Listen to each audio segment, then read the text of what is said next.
अब एक टेक्नोलॉजी के बारे में बात करी है, डीआरडीओ ने एक तरह से ये ब्रेक थ्रू ही अचीव करा है, दैट इज GAN, ये है गैलियम नाइट्राइड। ठीक है, गैलियम नाइट्राइड आप ऐसे सोच लो, जितने भी हमारे फाइटर एयरक्राफ्ट है, जितने भी चीजें हम इलेक्ट्रॉनिक वॉरफेयर के अंदर यूज करते हैं, उसको अगर कोई चीज लिथल बना सकती है तो ये गैलियम नाइट्राइड ही है। जब हमने 2016 में डसॉल्ट राफेल की डील साइन करी थी अलॉन्ग विद फ्रांस, जिसमें हमने राफेल की परचेजिंग करी थी, तो डीआरडीओ ने बोला था कि हमारी ना कैपेसिटी बिल्डिंग कर दीजिए, मतलब हमें एक टेक्नोलॉजी के बारे में बता दो कि आपने कैसे बनाई, वो यही थी गैलियम नाइट्राइड। तो मतलब फ्रांस ने ठुकरा दिया कि उन्होंने बोला कि राफेल के सेंसिटिव इश्यूज हैं, इसका मिसयूज हो सकता है, हम आपको टेक्नोलॉजी नहीं बता सकते। फिर एनीवे ऐसे हुआ कि डीआरडीओ ने इग्नोर कर दिया, पर वो होता नहीं है ठुकरा के मेरा प्यार इंतकाम देखेगी। डीआरडीओ ने सेम अप्रोच यहाँ पे अपनाई। कैसी अप्रोच अपनाई? उन्होंने बोला हम खुद बना लेंगे गैलियम नाइट्राइड। 2016 की बात हुई, अभी क्या चल रहा है 2025, पर ये ब्रेक थ्रू अचीव हो चुका है। छोटी सी चिप्स होती हैं पर बहुत ज्यादा इंपॉर्टेंट होती हैं। बैटरी का जो टाइमलाइन है, आप बड़ी बड़ी बैटरीज अगर यूज करोगे, ऑब्वियस सी बात है आपका जेट का साइज भी बढ़ता जाएगा, ड्रोन्स में यूज कर रहे हो उसका साइज भी बढ़ता जाएगा। तो आज की जो टेक्नोलॉजिकल एडवांसमेंट है वो ये कि आउटपुट ज्यादा निकल के आए, पर उसका जो स्ट्रक्चर है वो छोटा होना चाहिए साइज में, वेट उसका ज्यादा नहीं होना चाहिए। तो ये जो राफेल है आपके एयरक्राफ्ट जेट्स हैं, इसको जो लीथल बनाती है टेक्नोलॉजी, वो यही वाली टेक्नोलॉजी थी, गैलियम नाइट्राइड। और गैलियम नाइट्राइड जैसे ही डीआरडीओ ने बनाया, तो उसके साथ हम एक एलीट ग्रुप के अंदर भी एंटर इन कर जाते हैं, जिसमें जैसे फ्रांस आ गया, यूएस आ गया, साउथ कोरिया, चाइना, इससे तो उनके साथ हमारी भी एंट्री हो जाती है। तो गैलियम नाइट्राइड, अब ऐसा नहीं है कि हमने इससे पहले गैलियम वाली फैब्रिकेशन नहीं करी है, गैलियम आर्सेनाइड हमने बना रखा है। और ये जो गैलियम आर्सेनाइड वाली एनेबलर टेक्नोलॉजी डिपार्टमेंट है, ये हैदराबाद में लोकेटेड है। पर आर्सेनाइड से उतनी ज्यादा आउटपुट नहीं निकल के आती, अब हमें आउटपुट भी चाहिए। आज का टाइम इलेक्ट्रॉनिक वॉरफेयर का है, तो हमारे पास आउटपुट की एफिकेसी ज्यादा होनी चाहिए।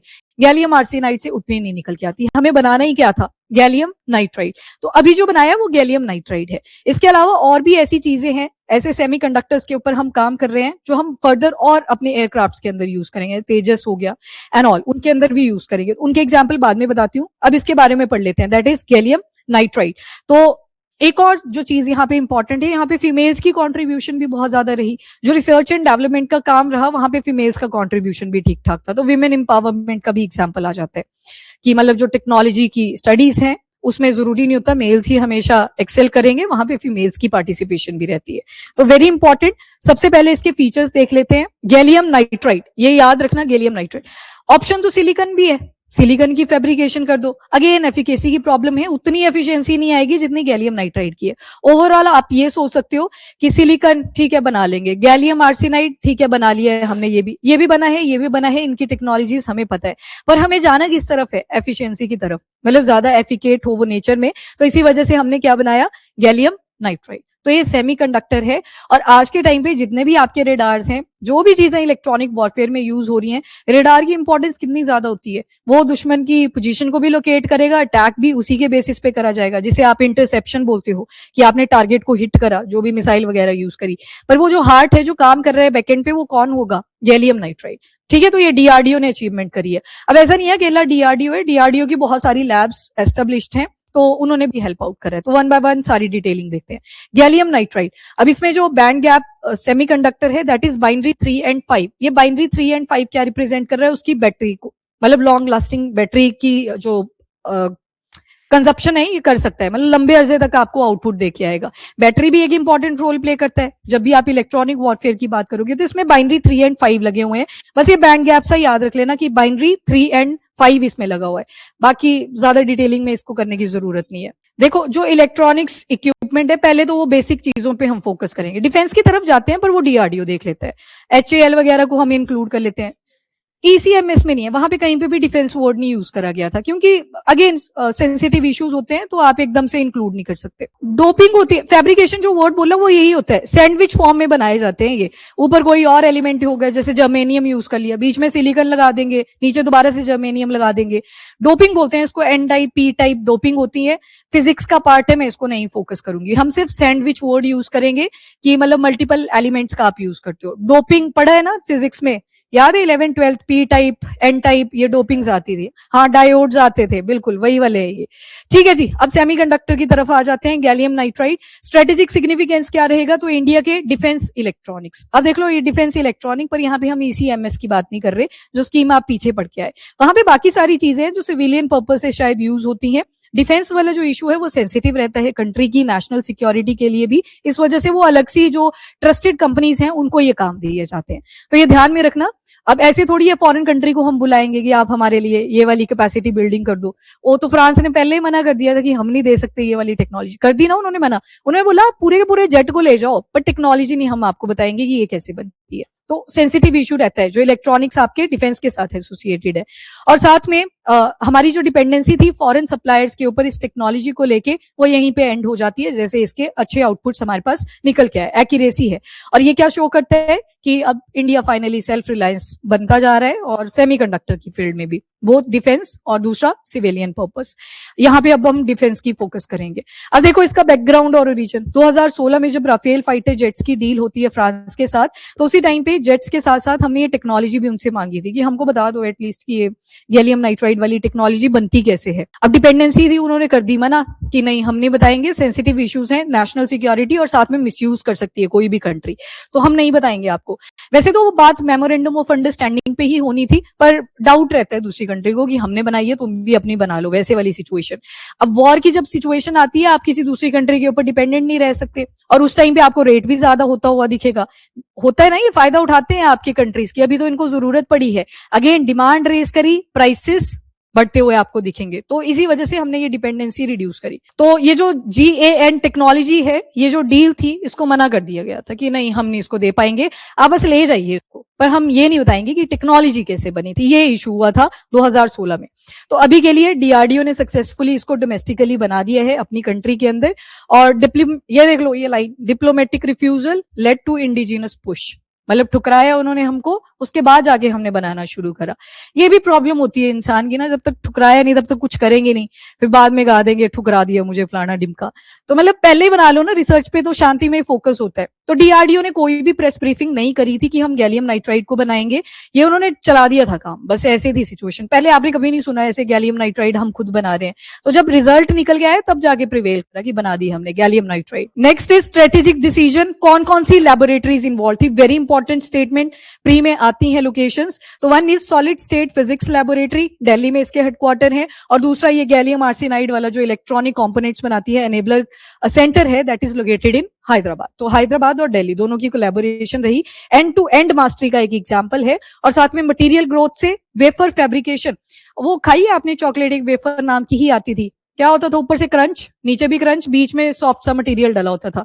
तो वेफर का मतलब ये है कि आपने 2-3 एलिमेंट्स यहाँ पे यूज करे होते हैं, जैसे यहाँ पे गैलियम और नाइट्राइड का यूज करा गया है, ठीक है। तो वेफर फैब्रिकेशन और सिस्टम इंटीग्रेशन, सिस्टम के साथ भी तो उसको कनेक्ट करना है, जिस इलेक्ट्रॉनिक वॉरफेयर या जिस भी मटेरियल के अंदर आप इसका यूसेज करोगे क्या रिजल्ट निकल के आए, तो वो सारी चीजें हमने अब खुद करी है। मटेरियल ग्रोथ भी खुद करी, research and development, wafer fabrication भी करी, अगेन रिसर्च एंड डेवलपमेंट, और साथ में system integration, again research and development. हाँ वही चीज होती है, मतलब देखो मैं टेक्निकली नहीं जा सकती, वो आपके पेपर में भी नहीं आएगा, मुझे बस बच्चों को एक आइडिया देना होता है कि सैंडविच जैसे होता है वैसी अपीयरेंस आएगी इसकी भी, सेम 2-3 चीजों का आपने मिक्सचर करा होता है, ज्यादातर 2 होते हैं, 3 भी देखने को मिल सकते हैं, ठीक है। तो ये वेफर फैब्रिकेशन रहती है।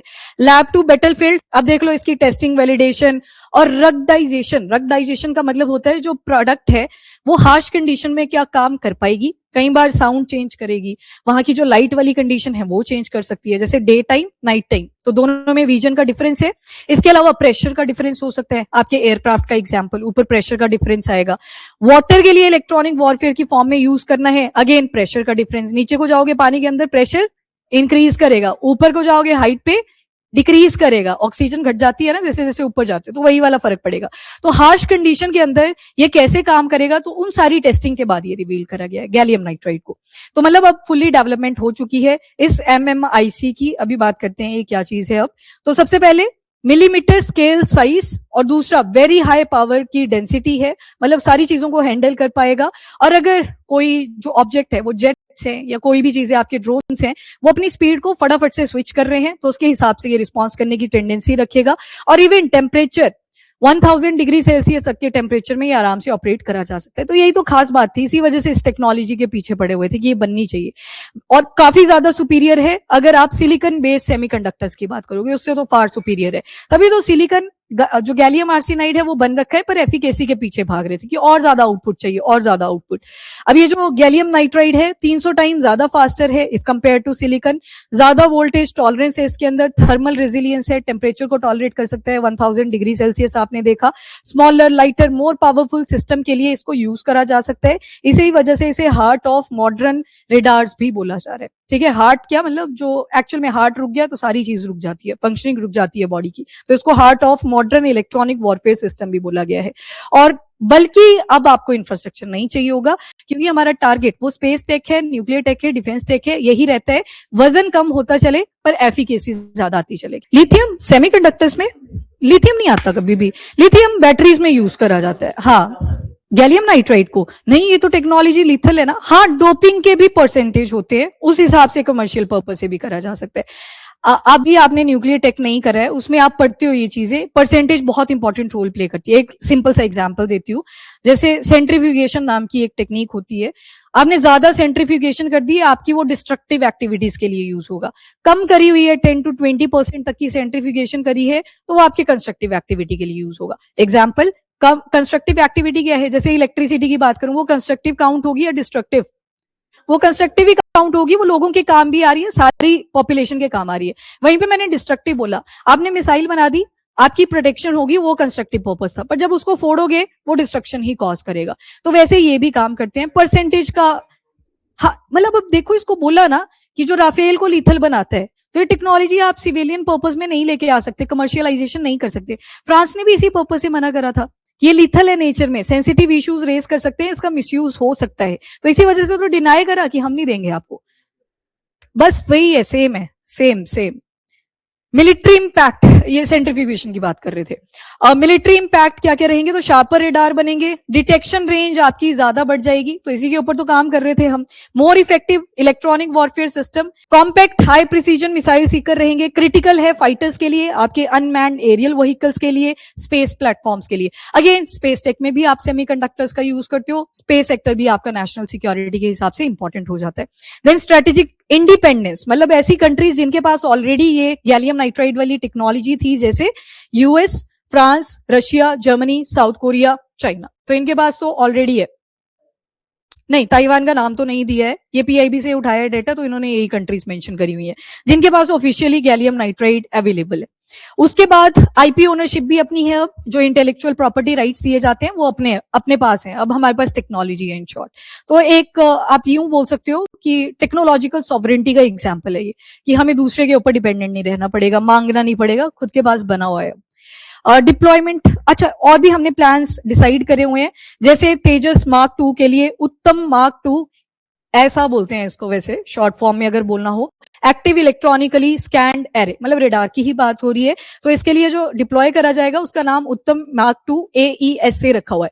विरूपक्षा रेडार, ये सुकोई 30 मार्क 1 में अपग्रेडेड वर्जन ऐड करने की बात करी गई थी, और इसके अलावा बहुत सारे इलेक्ट्रॉनिक वॉरफेयर में जो सूट्स यूज होते हैं वो भी हम बनाएंगे, and missile seeker, UAV, military satellite, हर चीज के लिए हम इनका यूसेज करेंगे। याद रखना, ये जो मिलिट्री सैटेलाइट होती है इन्हीं को क्या बोला जाता है, किलर सैटेलाइट्स, इन्हीं का नाम होता है वो भी, ठीक है, मतलब मिलिट्री के पर्पस से। अब देखो, इसकी जो इन्फॉर्मेशन होती है वो सारी नहीं आपको प्रोवाइड करी जाती, क्यों, सेंसिटिव इशू है, तो अगेन डिफेंस के साथ जुड़ा हुआ है। इकोनॉमिक और इंडस्ट्रियल इंपैक्ट अगर देखोगे तो लगभग 21 बिलियन से भी ज्यादा जो कॉस्टिंग है इसकी जा सकती है बाय द एंड ऑफ 2031, मतलब अगर ग्लोबली इसको देखें। अब एक्सपोर्ट जो होगा, सेंसिटिविटी हमारे एंड से भी रहेगी, हम टेक्नोलॉजी को हम भी नहीं बेचेंगे, हम पूरे के पूरे प्रोडक्ट को ही बेचेंगे। अब ये खुद की बारी पे जब डंडा बजता है तो उस टाइम पे हम भी वैसे हो जाते हैं जैसे दूसरी कंट्री ने हमें डिनाई करा होता है। तो डीआरडीओ ने बोला है कि नॉमिनल कॉस्ट पे रहेगा, मेक इन इंडिया का एग्जाम्पल है, आत्मनिर्भर भारत का एग्जाम्पल है, और ग्लोबल GAN सप्लायर इंडिया भी अब बन चुका है, तो इंपॉर्टेंट है।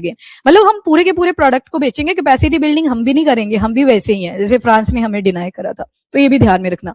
और राफेल ऑफसेट नैरेटिव रीरिटर्न, मतलब अब इंडिजिनसली हमने बहुत सारी चीजें अचीव कर ली हैं, रिफ्यूजल ने हमें स्ट्रेटेजिक एडवांटेज दी, और टॉप टायर सेमीकंडक्टर की जो पावर है, ज्ञान की ही बात हो रही है अगेन, तो वो हमने अचीव कर लिया हुआ है। सो वेरी इंपॉर्टेंट, कौन सी लैब्स ने हेल्प करा यहाँ पे, एक सॉलिड जो कि दिल्ली में लोकेटेड है, और दूसरी आपकी गैलियम आर्सेनाइड वाला सेंटर जो कि हैदराबाद में लोकेटेड है।